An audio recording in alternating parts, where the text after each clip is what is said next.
"Dok, saya punya sakit batu empedu. Kalau tidak diobati, apa sih yang ditakutkan? Atau apa sih yang terjadi?" Nah, jadi kita bahas ya kondisi yang bisa terjadi ya kalau seandainya mengalami batu empedu. Nah, ini ataupun disebut dengan komplikasi. Simak sampai habis.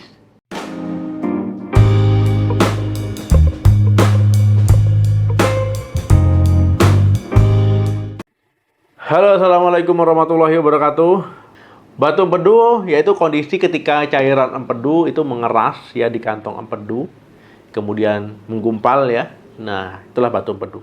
Nah, batu empedu ini termasuk penyakit yang sering dialami oleh orang yang berusia 40 tahunan, ya perempuan, ya kemudian obesitas.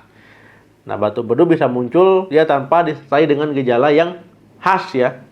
Nah, kemudian kalau seandainya ada gejala, nah, gejala umum itu bisa dirasakan itu adalah sakit perut di bagian kanan atas ya, di sebelah sini ya. Nah, teman-teman ya, ada beberapa dampak dari batu empedu yang bisa dialami kalau seandainya tidak diobati dengan baik. Yang pertama itu adalah pankreatitis. Nah, teman-teman ya, pankreatitis merupakan peradangan pada organ pankreas. Nah, ini organ pankreas ya. Nah, jadi teman-teman ya, pankreas menghasilkan cairan dan enzim untuk proses pencernaan. Nah, teman-teman, kalau seandainya organ ini meradang, ya tentu ya akan mempengaruhi fungsinya. Nah, jadi teman-teman, ini merupakan salah satu dari komplikasi batu empedu. Kok bisa? Ya karena teman-teman, ya batu empedu itu dapat saja ya menyumbat saluran pankreas. Nah, kondisi inilah yang terjadi ketika batu empedu ya bergerak dari kantong ya ke saluran, ya kemudian menghalangi di keluaran dari pankreas tadi. Nah, teman-teman ya, akibatnya apa? Akibatnya cairan pencernaan yang dihasilkan pankreas ini tidak bisa mengalir dengan baik ataupun bisa terganggu alirannya. Akhirnya apa?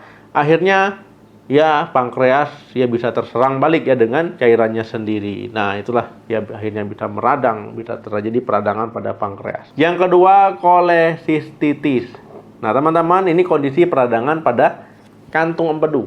Nah, jadi kantung empedunya meradang, ini disebut dengan kolesistitis.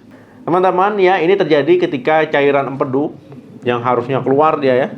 Nah, ini terjebak di kantung empedu ya dalam waktu yang lama karena dia alirannya bisa saja terganggu, bahkan teman-teman tidak bisa mengalir ya karena ada halangan dari batu.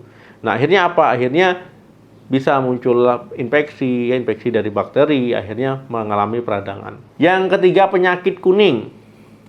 Teman-teman ya, penyakit kuning ya ini akibat batu empedu bisa saja terjadi ya. Jadi matanya jadi kuning, kulitnya jadi kuning ya, mukosa jadi kuning ya. Nah, orang bilangnya sakit kuning. Kondisi ini terjadi ketika kantong empedu ya, cairan empedunya itu tersangkut ya di saluran empedu ya. Jadi cairan empedu tidak dapat masuk ke usus dan bocor ke dalam aliran darah. Nah, kondisi ini menyebabkan ya kulit dan bagian tubuh ya jadi kuning ya, termasuk mata jadi ikut kuning. Yang keempat, kolangitis. Kolangitis itu peradangan pada saluran empedu. Nah, jadi salurannya yang meradang ya. Nah, jadi teman-teman ya, saluran ini kan tugasnya membawa cairan empedu ya dari kantong empedu ya ke usus duodenum. Nah, tapi kalau seandainya dia meradang, ini disebut dengan kolangitis. Kenapa bisa meradang? Ya karena teman-teman ya saluran dari empedu tadi tersumbat ya, misalkan ada sumbatan batu ya. Nah, ataupun ada lumpur empedu, akhirnya aliran bisa terganggu sehingga bisa menyebabkan infeksi bakteri. Nah, sama seperti radang kantong empedu ya. Nah, tapi bedanya ini saluran empedunya yang meradang. Nah, kolangitis ini dapat menyebar ya ke organ pencernaan lainnya. Nah, ini bisa menyebabkan komplikasi yang parah. Yang kelima, kanker kantung empedu. Teman-teman ya, ini jarang terjadi ya, tetapi bisa jadi salah satu komplikasi dari batu empedu. Nah, jadi teman-teman ya, pasien batu empedu dengan faktor risiko tambahan, misalkan ada riwayat keluarga, ya ini juga lebih berisiko ya mengalami masalah ini. Nah, jadi teman-teman ya, jadi kalau seandainya punya batu empedu ya memang harus ditangani dengan baik. Ya, misalkan teman-teman disarankan untuk mengangkat kantong empedunya, ya berarti itu adalah tindakan yang disarankan oleh dokter setelah melakukan pemeriksaan. Yang keenam, sepsis.